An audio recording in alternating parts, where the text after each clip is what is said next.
Tatapusin namin ni Doktora Becky ang araw-araw na trabaho ni Kuya Taulok. Mula sa pagpakyaw ng isda, sa pag-iilado nito, sa pagkarga sa truck, Kumukuha pa na tayo ng isda! pagbiyahe papuntang Maynila, hanggang sa pagbebenta nito. Ang tanong, sino ang mas magaling sa amin ni Doktora Becky? Sa bulungan, napakagaling bumulong. Pwede ka na mag-isda. Wow! 1 point, Luis. Ito naman si Luis, hindi maarte. Nag-iilado. Hindi siya maarte, mabait na bata. Ay, nagkarga rin. Talagang, hindi sila maarte. Talaga nagkakarga sila ng isda. All two. Para sa akin, ang score ni Becky, 9. 9. Si Luis, 9 din. Wow! Dahil pareho sila. Tapos na ang hirap ng dalawa sa isdaan, pero kami mukhang mahihirapan sa dami ng nakain dito sa bagong-bago and of course, bonggang-bonggang resto sa Morato area sa Quezon City, ang Limbaga 77. Ang dami nito!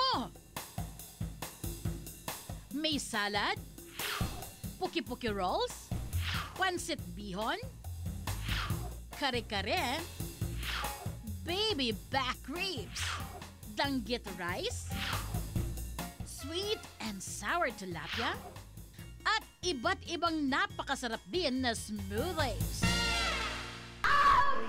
Thank you, Limbaga 77. Kain kami, ang dami na naman pagkain. Hapunan na yun, ha? Ang dami na naman. Halos hindi na naman makakain ng mga bata, pero kain pa rin.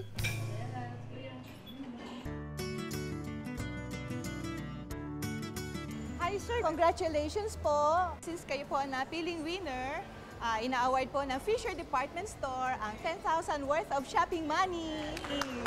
Congratulations. Thank you po.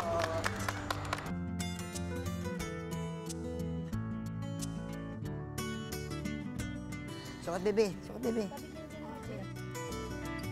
Okay na to. Nakapamili na tayo. T-shirt ng mga bata, t-shirt natin. Marami na to. Tara na. Sawa, yes. Pagbalik ni Taulok ng Atimonan, may isa pang surpresang nag-aabang sa kanya. In fairness, parang amoy aquarium din ang bibigyan. Di ba't buong araw ko siyang binibiro sa kanyang ngipin? Sabi mo, day off. Day off. Oh. Day off. Day off. Oh.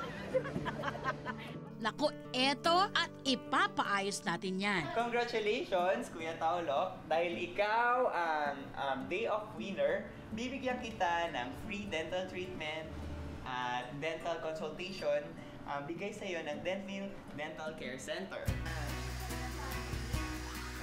Yung Monday.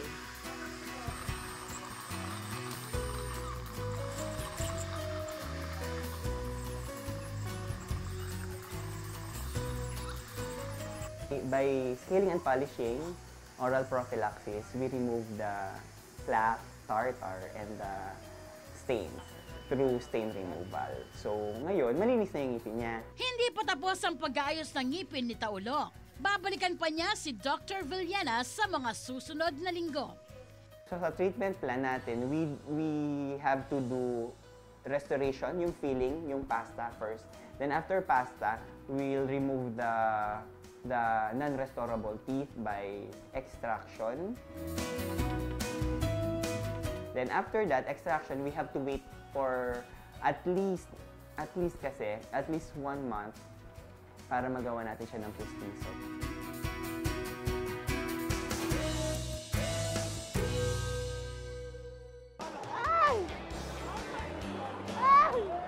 Papasalamat po kay Ate Dr. Abelo, tsaka kay Ate Luis, kay Ate May, sa lahat ng staff ng Day Off. Maraming salamat po sa kanilang lahat.